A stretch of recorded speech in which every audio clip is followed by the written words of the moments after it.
Ниту Советот на јавните обвинители, ниту Судскиот совет не гледаат причина зошто би расправале за барањето на обвинителството и одлуката на судот за куќниот притвор на поранешниот прв вице-премиер Артан Груби.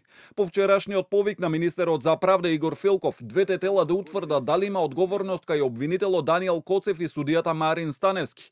Председателот на обвинителскиот совет Башким Бесими вели дека тие немаат ингеренции да расправаат по конкретни предмети. Согласно закон, ингеренциите на Судски совет и ингеренциите на Совет на јавни обвинители се други. Значи, ние може да расправаме, ама за тоа одлучува републичкиот и вишиот. Значи, тамо има иерархија.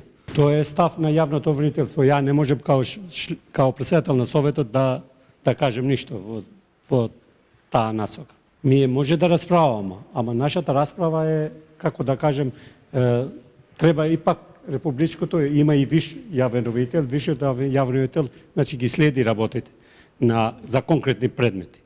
Ние работиме само по жалби. И во Судскиот совет во овој момент не гледаат простор за постапување.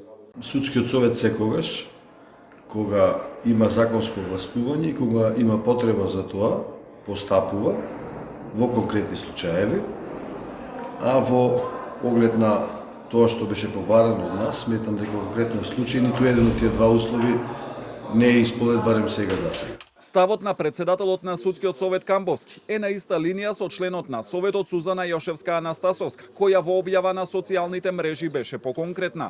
Судија не смее да изрече мерка притвор ако има предлог од обвинител за куќен притвор. Нема потреба од итна седница на Судски совет за да се расправа основно правило во кривична постапка.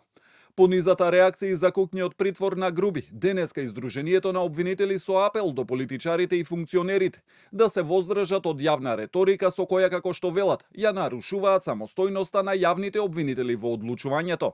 Поранешниот прв вице-премиер Артан Груби, кој е второ осомничен во случајот државна лотарија и повеќе од една година беше во бегство, од понеделникот вечерта е во домашен притвор, откако истиот ден се појави на граничниот премин Блаце и беше уапсен. Наместо претходно определениот ефективен притвор, обвинителството се одлучи за поблага мерка, со образложение дека МВР Јанаба процениле дека на Груби во притворското одделение во Шутка не може да му се гарантира личната безбедност, но досега овие институции не одговорија за какви конкретно закани по безбедноста на Груби станува збор.